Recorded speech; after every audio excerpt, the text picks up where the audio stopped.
Hello, fictional. Welcome to the Fiction Series X. Today we are gonna see, what if Sona was Issei fiance? Part 7. If you end up liking this video, please consider subscribe, so without further ado, let's get into the video. Issei and his peerage spent the rest of the day exploring the Gremory mansion, once he calmed down from seeing his family. After they finished their tour, Issei and his peerage decided to enjoy the nice weather by spending some time in the garden. Milika's wanting to spend time with Issei and Kaneko since he hadn't seen the two in a while, followed them excitedly telling them about how things had been for him. When Surziches finally arrived, he had to take a picture as he smiled to himself. Issei and Milika's had coaxed Grafia into taking the rest of the day off and just spending time with them. After finding them in the garden, Surziches was extremely happy with the sight. Grafia was leaning against a large oak tree with Milika's in her lap. He had fallen asleep so his head was on her shoulder, but facing Issei who was sprawled out on the grass next to the two also napping. Grafia had one arm wrapped around her youngest holding him close, as her other carded through her oldest son's hair, a smile gracing her lips. Less than a foot away, and laying in the sunlight was Kaneko. She had curled up into a ball just like a cat, but even from the doorway, Surziches could hear her contented purring as she sunbathed. A short distance off from the tree was a pergola, under which Issei's Bishop Sophiel and Garen were sitting and drinking tea, talking softly so as not to wake their king.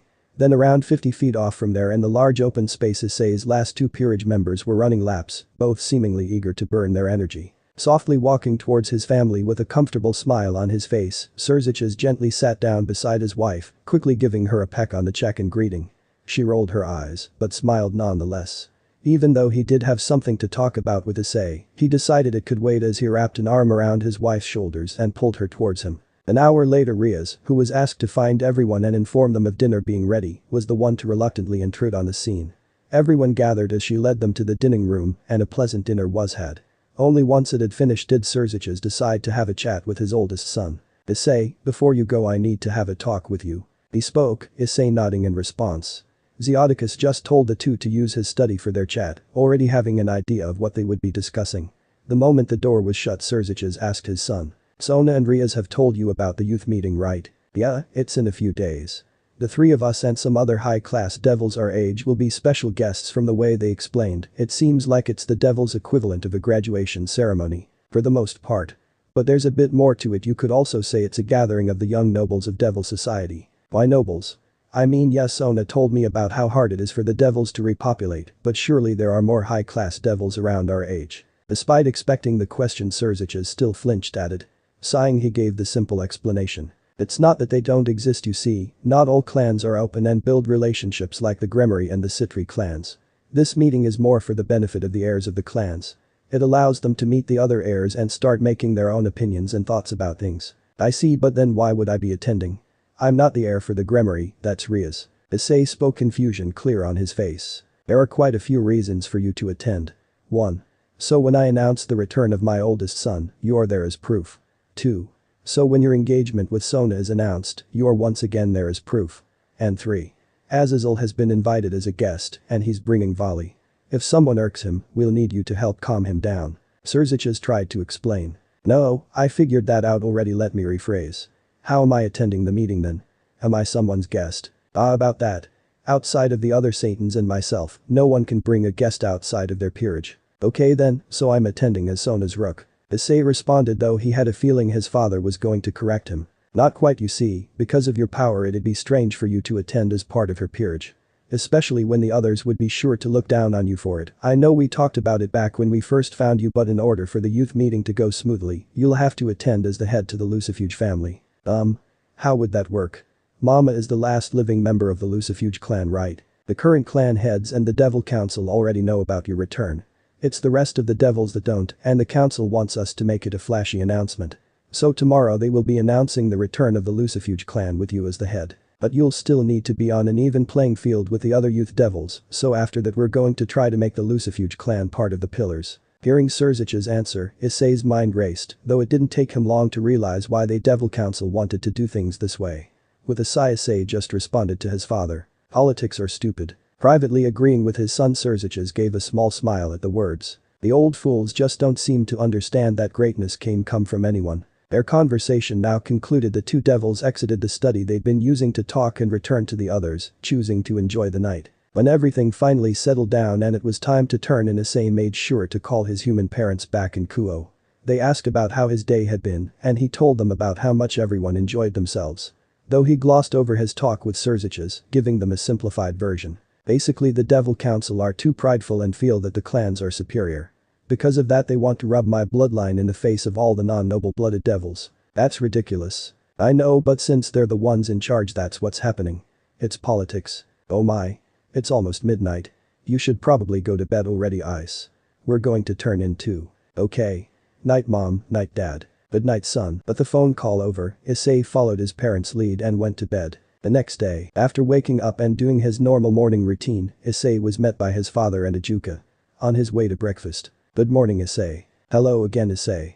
I hope this morning has been good so far. Hi Papa, hi Uncle Ajuka. Surziches and Ajuka smiled at Issei's happy attitude, both hoping he'd still be in a good mood later in the day, after all the attention he'd be getting. Since we're going to announce the return of the Lucifuge clan, we figured it'd be a better idea to do the actual inheritance ceremony now when there's less eyes on you. Ajuka spoke, getting right to the point.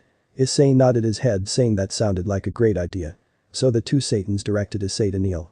As he did, Ajuka used his magic to summon a ceremonial blade. Tapping it on Issei's shoulders as if he were knighting him, Ajuka spoke. I, Ajuka Beelzebub, with the power granted to me by the title of Satan, hereby grant you Issei Takumi Lucifuge Grimory Haidu the land, wealth, and possessions of the former Lucifuge clan. You may rise. Standing once Ajuka finished speaking, Issei felt a weird swirl of magic centering on his left hand. Glancing at it, he saw a golden streak of light expanding around his pinky. The light dimmed after a moment and revealed a golden ring. Etched into the ring was a symbol Issei didn't instantly know. That signet ring is a ring worn by Lucifuge Rofakale, the original head of the Lucifuge family and one of the most fanatical servants of the original Lucifer. With this, you are now the head of the Lucifuge family. When you're ready, just ask Lord Grimory to show you to the lands you now own. When you've finished exploring there, he'll take you to the Devil Council's meeting hall. Since you'll have the backing of the Grimory and the Citri, you should be able to convince them to make the Lucifuge family into a pillar family rather than one of the extra demon families. Ajuka explained before he and Surziches took their leave. Sighing, Issei continued on into the dining hall to get breakfast. Thanks to the delay from the two Satans, he was the last person to arrive. Luckily, his grandfather knew about things, so he didn't have to say anything about why he was late. Though his peerage was eager to explore, so he quickly ate his meal and had Zeoticus guide him to their new territory. Once they got close enough, Zeoticus began to speak. The clan hasn't had a head since the Devil Civil War, so the territory was sealed. Now that you've been acknowledged as the new head, you can dispel the barrier. After that, we'll be free to teleport in and out, rather than just to the edge of the land. Thanks, Grandpa. If you want, you can go back and relax until we finish looking around. Nope. After you unseal the place, I plan to have a few servants teleport in to be your new staff. You'll always be welcome in Grimory territory, but this is your land, so you might as well live here while in the underworld. Nodding at Zeoticus's words, Issei stepped forward. Now that he was in front of the group, he raised his signet ring to the barrier. I am the new Lord Lucifuge. I command this barrier to open. He chanted, letting his power flare just a bit. As his power touched the barrier, it trembled before dissipating. Since he was in front, Issei was the first person to set foot in his new territory. After walking through the gate, he was treated to an awe-inspiring sight. Even though the land had been sealed off, everything was still in amazing condition, and the greenery that was the front lawn was still vibrant and full of life. The hedges that lined the road were still smooth and even. In the center of the front lawn was a massive water fountain. Standing on a pedestal in the center of the fountain was a statue carved from ever-frozen ice. The statue being a man with 12 wings surrounding him. His hands were enclasped over the pommel of a very beautiful sword.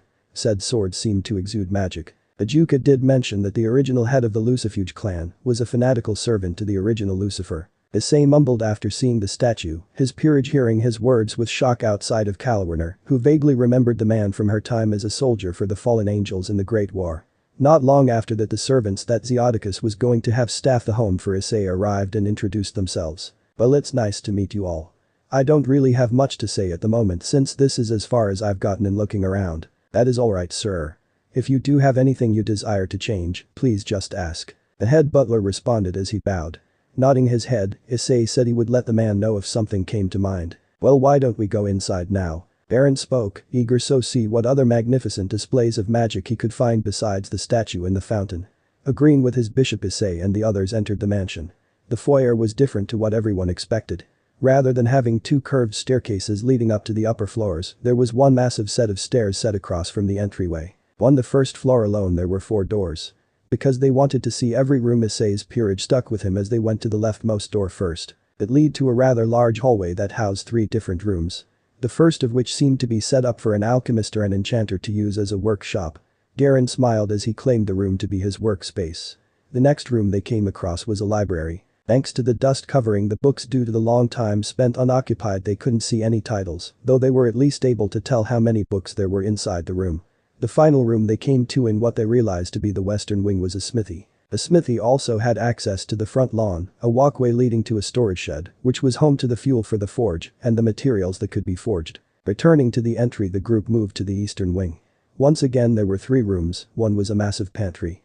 The next was the actual kitchen, and the last room was, well, it was a dining room, but it was set up with a bar, so Issei figured it was supposed to be a room for entertaining guests. Backtracking to the entry, Issei led his peerage through the closest of the last 2 doors. The room they had entered was a massive ballroom. The back half of the room was lined with windows and a few doors. On both sides of the room were 2 atriums that the doors lead to. While the back wall housed 1 set of doors leading to a balcony that overlooked the back half of the property. As they looked around the massive room, the teens noticed that the last door from the entryway also led to the ballroom. They took note of the 2 small staircases in the front corners of the room. Taking the closer set of stairs, they discovered that the second floor was a walkway with rails, so you could look down on the party while taking a break from dancing, with several tables and chairs scattered about. There was also a massive set of doors that lead back to the front hall staircase. The second floor of the front hall housed several bathrooms, 2 sets of stairs leading up to a 3rd floor, and doors that lead back into the wings. Exploring the second floor of the west wing, they learned that it was home to what the plaque above the door labeled as the servants' quarters. The second floor for the east wing was home to a sitting room, the study, and a private library that was connected to the study. Moving up to the 3rd floor, they found 24 bedrooms, including the master bedroom and another 6 bathrooms. Since HIATUS told Issei that this was his home, so he might as well use it, Issei called for the head butler, whose name was Sebastian. Sebastian. My peerage and I will be living here while we are in the underworld. Would you have someone bring our things? Of course, as the head of the clan, the master bedroom is mine, but I believe my peerage have already selected their rooms. Right away, sir. I'll just go make the rounds to label the rooms so the others know where to put everyone's belongings. Thank you, Sebastian. With a nod, the butler was off. Using his magic to create a communication circle, Issei contacted his peerage. Alright guys, I'm going to step out for a bit. There's a few more things I need to do as the head of the clan. I should be back shortly. Since his grandfather was still standing beside him after he let his peerage know, all he had to do was turn to the red-headed man and nod. Smiling at his grandson, HIATUS activated his magic and teleported the 2 to the Devil Council's meeting chamber. Because Serziches wanted Issei to convince the council to make the Lucifuge clan a pillar family, all of the current pillar family heads had to attend the meeting, which meant Issei had to wait outside while his grandfather entered the meeting hall. After around half an hour of waiting, he was allowed to enter. We thank you for appearing before us, Issei. The council has acknowledged you as the head of the Lucifuge family, and we look forward to working with you. A man spoke up, giving a speech that he would give to everyone who claims the title of family head. Issei bowed as thanks for the welcome.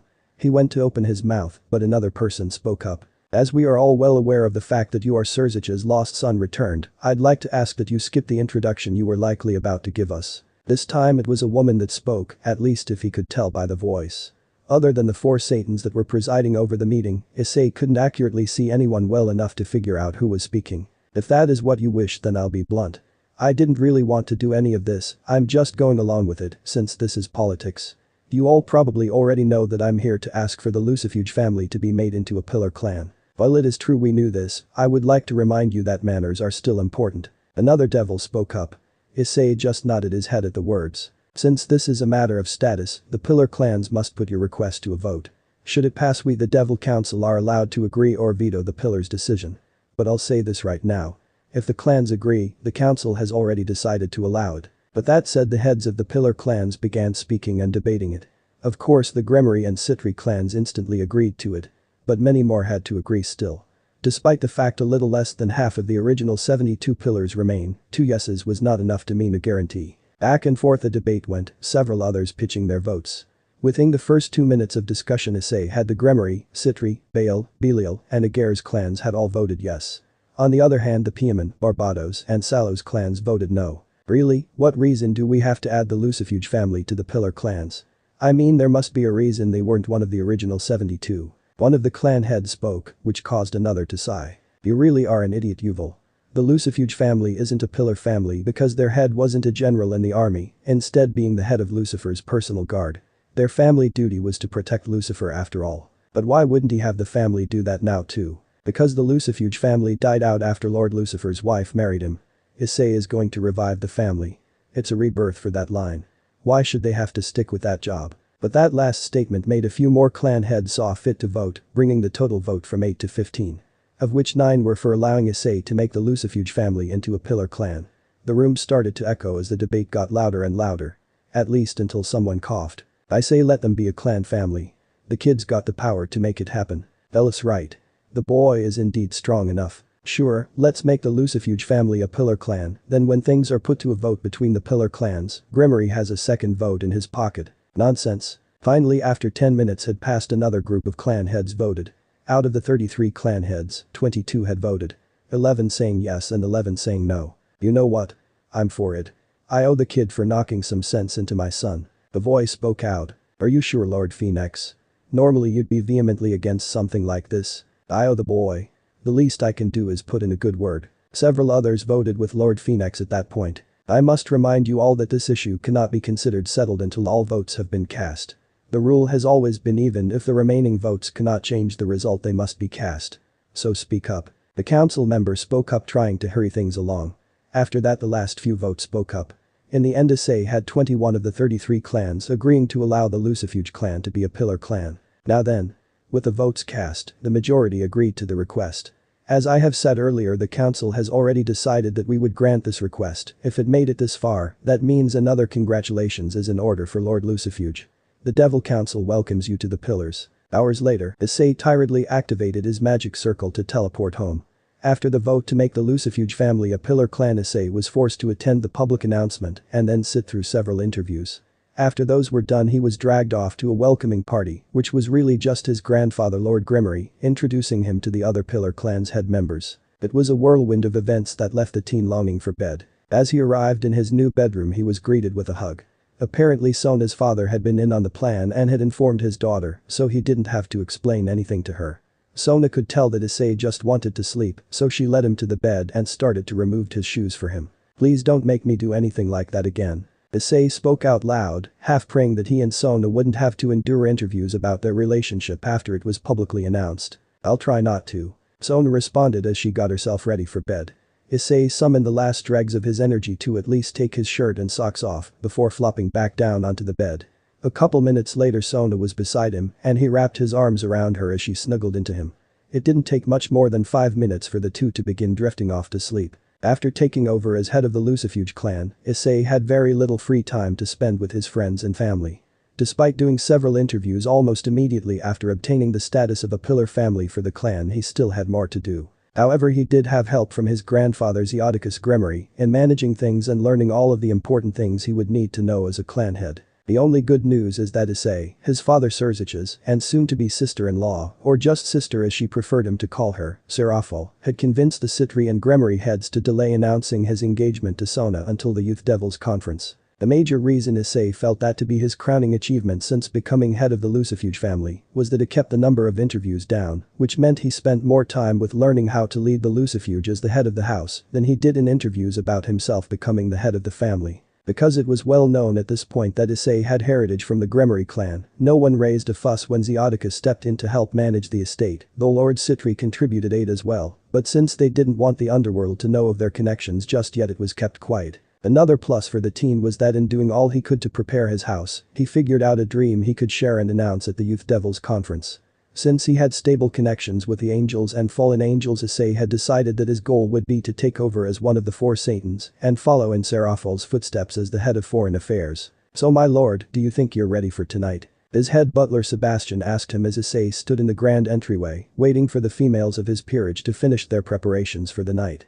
Since the young devils attending the meeting were all nobles and it was to be held in a very high-class establishment, they were all going in formal wear. Because of the importance of the meeting, Bova was even using his magic to take a fully human appearance. Bova's human form being a more sturdy-built version of Garen, but his eyes were similar to Issei's with vertical lizard slit-like pupils. However, Issei's were a nice violet with golden flecks scattered throughout, Bova's were glowing amber in color. His hair was a coppery red, but just a touch brighter, making it look like a slightly more reddish carrot. The 3 boys were dressed similarly, though each had a few key differences based off their personalities. Nice black leather shoes and black slacks were all that the three had on that matched. Bova was wearing a bright red button-up shirt with the sleeves uncuffed and rolled up. He left the top 3 buttons undone, showing just a hint of his bare chest, and the collar was folded up. This was the most Issei and the other could get him to agree to when it came to formal wear, as he really didn't like it. Aaron was wearing a more subdued icy blue button-up. Since he actually preferred to dress nicely, he had a nice black jacket on over top but left open along with just the top button of his shirt undone. A simple yet shiny silver Rolex watch adorned his left wrist. Stuffed nice and neatly inside his suit jacket's chest pocket was a folded-up handkerchief. In Issei's case, he had on a bluish-green button-up shirt with a black vest. He had chosen to go with a silver tie, and a silver pocket watch was placed inside the vest's right-hand pocket. On top of that, to add just a splash of red to represent drag, Issei had a red rose adornment on the left side of his chest, just above his heart. Because it was a warm night, Issei also had his sleeves rolled up, but nowhere near as high as Bova had his rolled up. Issei was also wearing the golden signet ring of the Lucifuge clan on his left pinky like normal. As Issei finished his assessment of himself and his 2 companions, he finally responded to the older man. "I'm as ready as I'll ever be. I do appreciate your help and concern over this though, Sebastian. Your aid has been extremely helpful, and I'm not sure I'd have managed to get as much done as I have without you. Think nothing of it, my lord. During my tenure as part of the staff in the Gremory home, I was treated as family, and you've done your best to make sure that myself and all of the other staff are treated just as we were before. It is our pleasure to aid you when we can in return for such kindness and friendship." Sebastian replied just in time for Kaneko, Zophiel, and Kalwerner to descend down the staircase. Issei smiled at them as he took in their dresses. Kaneko had decided to wear a familiar dress. It was the one she had worn the night that Sona and Issei held their engagement dinner parties with their families. Her hair was also brushed differently than normal. Instead of having 2 large strands of hair frame her face, they were pulled up and tucked over her forehead in the same direction so as to cause the fringe to partially cover one eye. Zophiel had found a nice halter dress that matched the color of her eyes. Around both wrists she wore silver bracelets. To match her bracelets, Zophiel had used a silver crescent moon-shaped hair clip to hold her long hair up a bit. Instead of letting it lay flat and cascade down her back, she used the silver hair clip to layer her hair so that it gently brushed her shoulders without flaring over them. Because she was comfortable with showing her skin, the former fallen angel wore no other jewelry, letting the open dress accent her form enough to where she could draw attention without the shiny accessories. In Kalwerner's case, she was truly different than normal. Her long flowing navy blue hair was pulled up and braided into several different braids, which wound around each other in such a way that the largest one was in the middle, with 4 smaller ones being wound into it, and then 2 even smaller ones, one on either side of the larger braid. Her normal maroon business suit type outfit was replaced with a form-fitting backless dress that was a vibrant and stunning green in color. "Well then, are we all ready?" he asked as the 3 finally joined Bova, Garen and I at the front door. Nods and voices of agreement came from everyone, but when they stepped out the door, the group was greeted by Bova's father Tannen. "Good evening, Lord Lucifuge. Since it is a special occasion and I have already met you and your peerage, I was asked to be your escort to the conference." He spoke in a polite tone, with mostly formal wording. That meant he was going along with all the pomp and circumstance of the situation, so Issei had to act accordingly. "I thank you, good sir. Shall we be off then?" He spoke, though everyone around me could tell he was annoyed with the formalities of it all already. Tannen merely nodded his head as he ordered the dragons he had brought with him to allow the young devils on their backs. A short while later saw the teens walking through the entrance to the massive dining room that the Youth Devils Conference would be taking place in. Thankfully for Issei, they arrived at the same time as both Rias and Sona. Sona had on a lovely blue dress that clung to her figure and had no back to it. She had blue flowers, just a touch darker than her dress adorning her hair. The girls of her peerage were all dressed similarly. But Rugel and Shin wore outfits similar to Issei's, though they both were in standard white and black for the color scheme. Rias on the other hand had on the stereotypical black dress. Her queen Akeno wore the same dress only in red. Kiba was dressed similarly to Garen, while Mitsuda and Motohama were dressed more like Bova. As for Gasper, well, he wore a black version of Kaneko's dress, though his skirt was slightly longer than hers. "Well, that's some coincidental timing, would you say, Sona?" Rias spoke as Issei and his peerage approached. Sona couldn't say anything though, Issei stealing her attention with his looks. In her mind she felt that Issei always looked good, but when it came time for formal attire, she would never get used to how handsome he was. Rias rolled her eyes at her friend's absentmindedness as she greeted her nephew and his peerage. It wasn't until Issei offered Sona his arm to escort her in that she finally came back to reality. As they entered the building, a commotion was heard in the distance that caused Rias and Sona both to sigh. "I bet we know who the root of all this is." Rias spoke with a wry smile on her face. "Of course we do. It couldn't be anybody else after all." Sona replied, as Issei and his peerage looked on confused. There were two figures arguing a few feet in front of them. One was a man with dark skin that had a slight red tinge to it. His eyes were black and his hair a slight greenish blue. Sideways M-shaped markings adored his cheeks just below his eyes. He was wearing a deep red shirt with a blue jacket over top. Black slacks protecting his legs. The other a woman with long blonde hair. Her pink eyes shielded by glasses. She was wearing a blue robe-like jacket that reminded the group of the style coat merchants used to wear. There was even the ruffled maroon ascot to go with it. Zephyr. Riaz and Sona groaned when they saw the man. He was harassing the girl with vulgar language. "Oh come on Sakvara, all you need to loosen up is a good and rough pounding. Ain't no need for you to stay a geeky virgin any longer and I know you'd be hooked on my co. Do you have a death wish Zephyr?" She cut him off with a cold glare. "Seriously? A virgin bitch like you is turning me down? The fuck is wrong with you? The low-class cretin like yourself couldn't get a lady like me even if you drugged her Zephyr." The girl identified as Sakvara taunted coolly. "Why you bitch?" Zephyr yelled, a fist being pulled back to strike her. At that point Issei stepped in, but he wasn't alone. Another teen stepped up beside him. This second male had dark hair that stuck out on one side, but other than that looked pretty nice and formal in a simple tuxedo. Issei just glared at the teen that they had stopped from assaulting the blonde. His draconic energies rolling off of him with a threatening intent which caused the darker-skinned boy to recoil slightly. Issei's companion in ending the argument had a hand wrapped around Zephyr's wrist, a vice grip causing the hand to twitch as the blood flow was cut off. "The fuck do you assholes want?" He tried to taunt Issei and the newcomer. Issei just sighed and focused his glare on Zephyr whose body suddenly went limp, causing him to be held up, but the wrist that the other male still had a hold of. "You know better than to treat women that way." The boy spoke before tossing Zephyr. Even though it was a simple toss, Issei could tell there was a lot of power behind the movements as Zephyr was thrown across the room and into a seat. That promptly broke and collapsed beneath him. But Zephyr dealt with. Issei turned to the blonde and offered a hand as he noticed in their rush to defend her, she had been thrown to the ground. "I'm sorry about that. Are you alright?" "Yes, thank you for the assistance."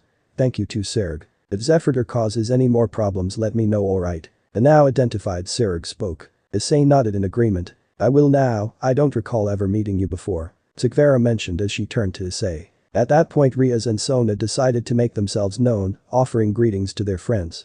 Though in Ria's case she greeted Serg as family since the two are cousins. "To answer your question Sakvara, this is Issei. He is the one the news has been talking about lately.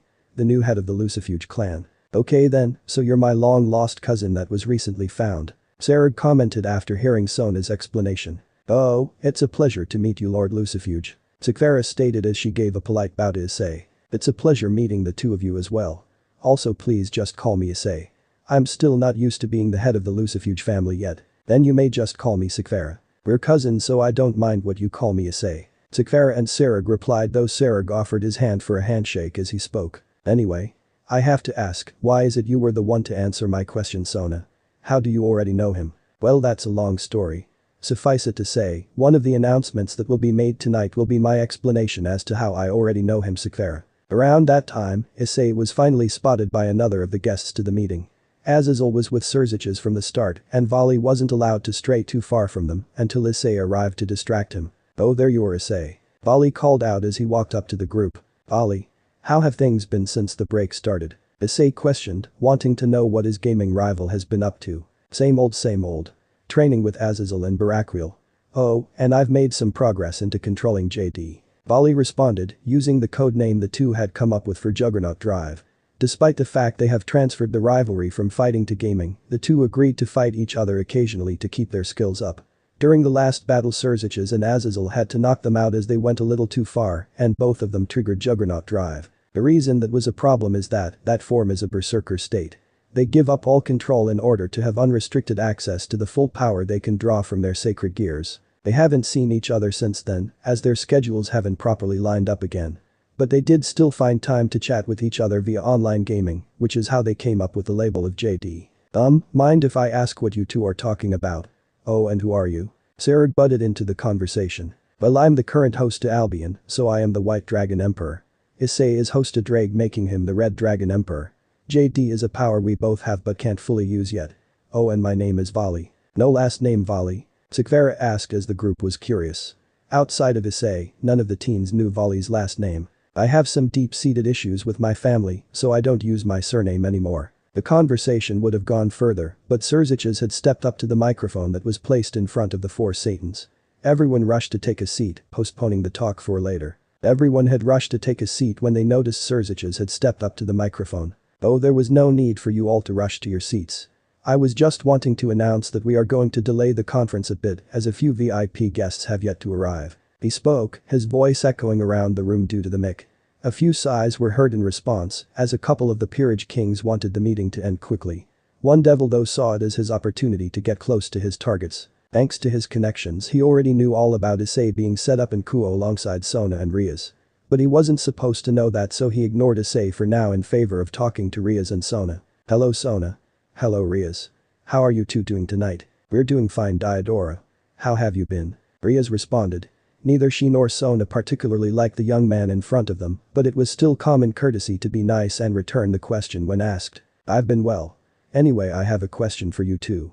A few months ago I was in the human world when I got severely injured in a fight with a fallen angel. A young blonde nun happened to have been wandering by and healed me.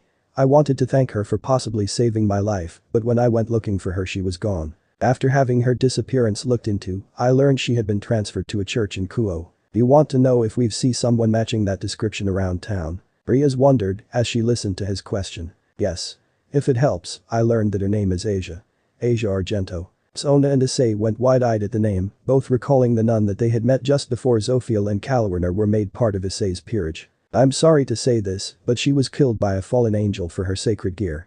I only know about this because it was a rogue fallen angel, and both Lady Leviathan and Lord Lucifer had asked my peerage to handle the situation.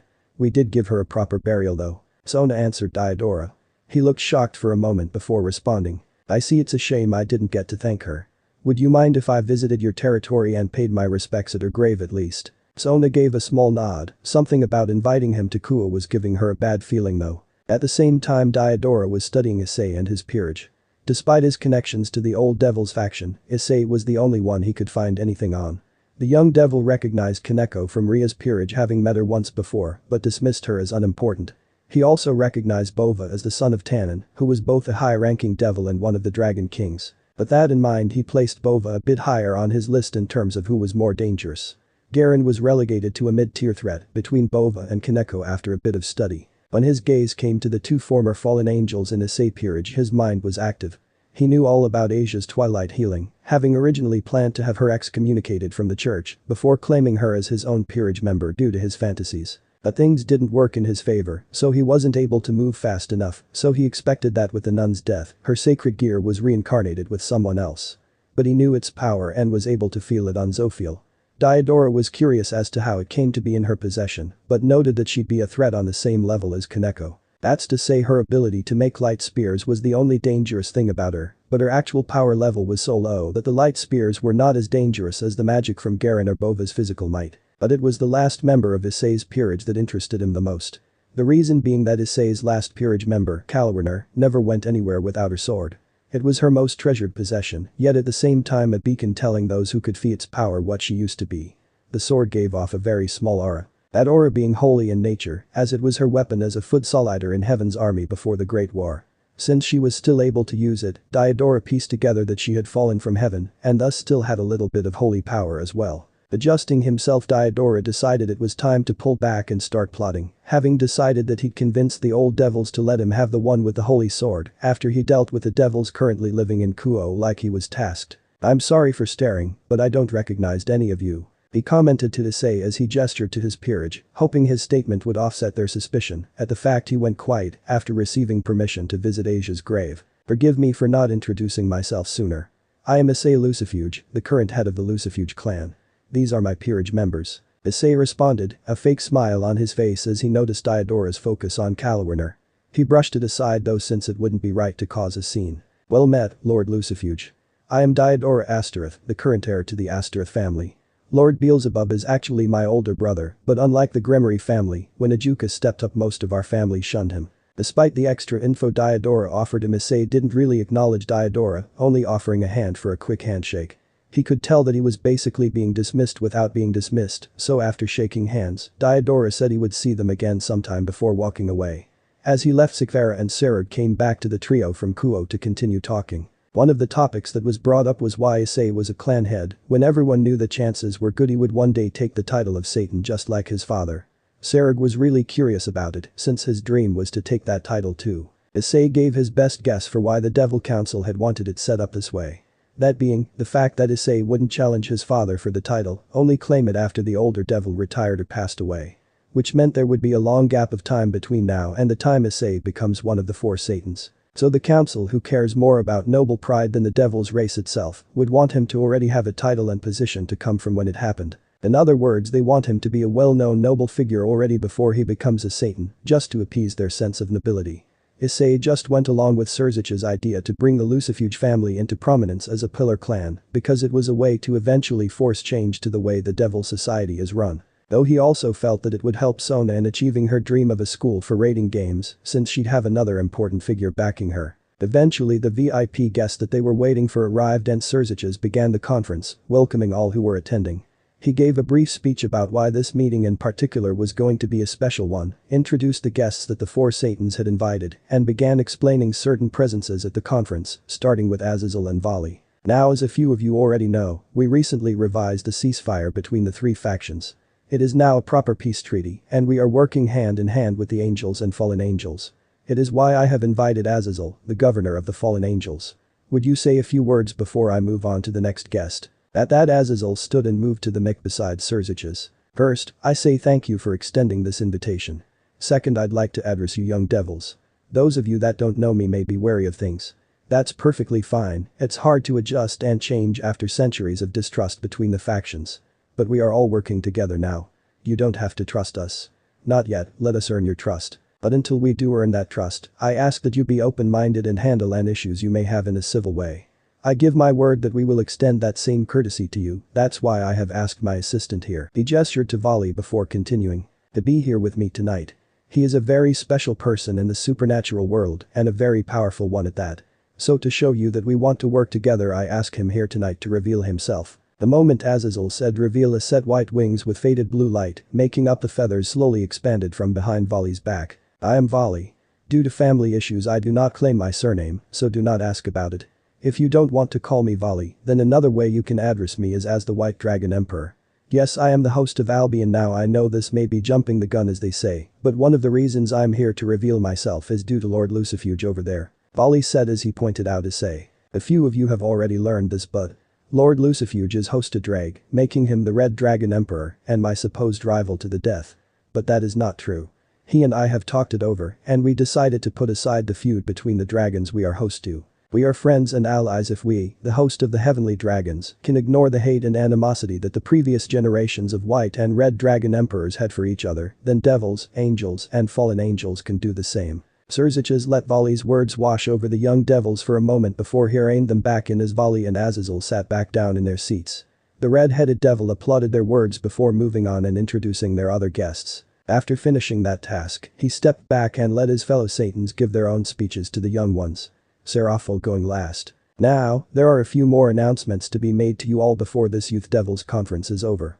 However, this one is more of a congratulatory announcement so that you all can be aware of this news before it is released to the public. Lord Lucifuge, Sona, would the two of you stand? She spoke, her formal tone slipping when she addressed Sona.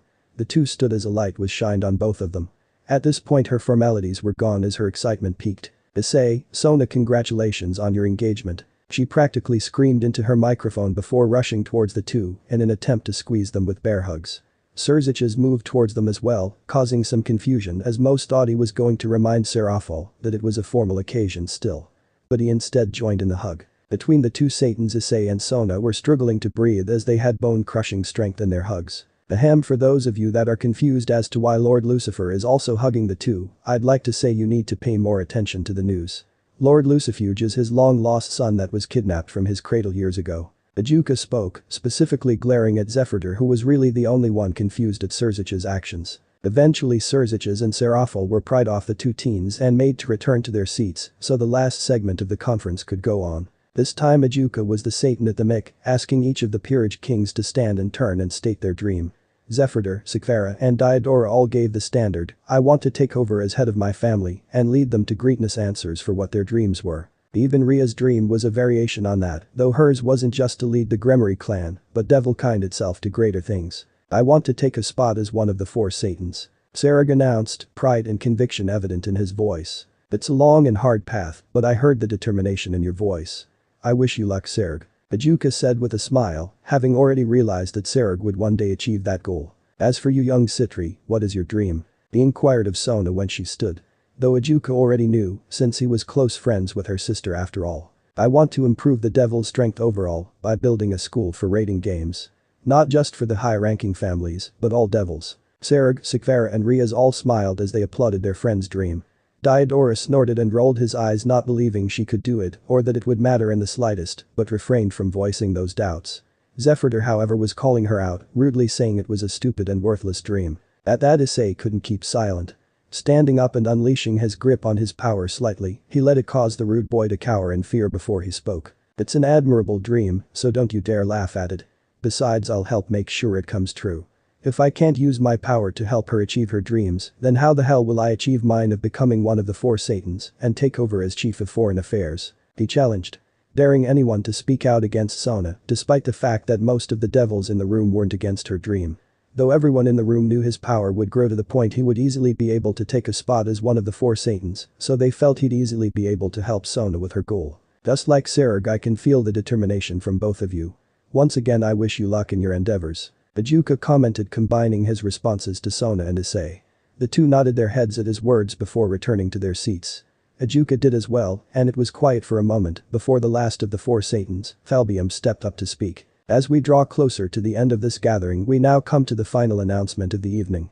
In order to help you all grow, it has been decided that a few of the restrictions that young devils have shall be lifted off of you all.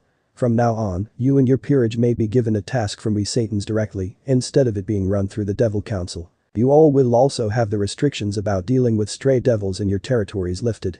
The third and final change will be that you are allowed to have your own raiding games. In order for you to fully grasp how raiding games work, we have arranged a few between you all. Once those have all finished, you will be allowed to issue challenges to each other, and after a year you will be allowed to challenge any devil to a raiding game. Falbium was silent as he expected someone to question him about the rules being changed for them. But he was surprised to see Volley speak up instead. If I may. After all of the prearranged raiding games are finished, would you add me to the list of people that may be challenged? It lets us get a better feel each other's strength. I see no issue with that. If someone wishes to challenge you, they can. Falbium responded before things went quiet again. Patiently he waited until Serg voiced his concern. You say you've already arranged raiding games between us. How so, and against who? Well, before I can answer that, I have to explain how these changes are going to work for young Sona and Lord Lucifuge. As they have special circumstances that lead to them being part of each other's peerage, they cannot face each other in a raiding game. Because of how unbalanced it is, if you have a game against one of their peerages, you will not face the other. For example, the first game to be held will be Diodora vs Issei. Win or lose, Diodora cannot have a game against Sona's peerage. That way you do not battle either of them twice. As for how the games are arranged, you all will have 5 games. As it is right now, we only have your first game set up, so a proper list will be sent to you all within the next few days. The first games are Diodora vs Issei, as I said before, Riaz vs Ikvera, and Serg vs Zephyrdor. But the raiding games, explained Falbium, settled back down in his chair so Serziches could stand up and do the closing speech. The moment he was done, Serg and Sikvera rushed back over to Issei and Sona, both offering their congratulations for the engagement. Though Sikvera was slightly stiff about it as her worry for her friend seeped into her voice. It's alright, Sikvera. I'm not in this engagement against my will. Wait, what are you talking about? Serg asked, unaware of the term Sona set with her parents about her engagement. I had an engagement once, but I weaseled out of it after beating him in chess. After that, I made an agreement with my parents that I would only marry someone that could best me in chess. Issei is the first person and only person to do that. I see. That's why you two are engaged, and why you told Sikvera earlier that there would be an announcement to explain why you already knew him. Even without that agreement, I would still marry Issei. Besides, he had no idea about the contract with my parents until much later. Here's an idea. Why don't we all head over to the Lucifuge family's mansion so we can tell you guys how it happened and catch up? It's been a while since we've all gotten together anyway. Ria suggested, having been planning to visit Issei's new territory herself. Sikvera and Serg both agreed to the idea, and the 5 peerage kings, plus their entourage, left the meeting hall to travel towards the Lucifuge territory. While that was going on, Diodora was contacting a few of his acquaintances, namely a devil by the name of Shalba. He explained the situation to the older devil. Alright then. We'll come up with a plan and inform you about it later. For now your objective is to prepare for the game with that brat. Don't kill his 2 fallen angel peerage members. I want them as a replacement for that stupid nun. You mean the nun with twilight healing? Why? She's dead. Apparently a fallen killed her and now one of the 2 in his peerage has it. The other seems to be an angel that fell but still has a small amount of holy power. I'm going to enjoy breaking that bitch. We'll see. For now you just need to be on standby. I can't wait to see the look on Serzich's face when his precious firstborn is dead. Since Diodora was too wrapped up in his fantasies, he never even noticed the nearby presence listening in on the conversation and recording it for later. The moment they sensed it was over, the figure left, a strand of white hair falling to the ground as the only proof they were ever there. Meanwhile, welcome to the Lucifuge home. Issei offered his companions as he led them to the East Wing's room for entertaining guests. Privately he called it a small party room. Riaz and Sona dismissed their peerages, telling them they could go do what they wanted now. Issei did the same, a smile on his face as Garen left for his alchemy room, Zophiel in tow. Kalwerner returned to her room and Bova decided he wanted to relax, so he returned to normal, letting his dragon wings out as he left to go fly for a bit. Haneko curled up in a chair by a fireplace. Issei had decided to add to the room to give it a more homely feel. Sikvera and Serg told their peerages to relax and do whatever, but didn't fully dismiss them since they weren't sure how long they'd be. It was almost 2 years ago now that we first met. Issei started, intending to tell them about how they grew close. It's hard to believe it's been that long. I remember our first chess game though. Yeah, school hadn't even started yet so everyone was waiting in the courtyard.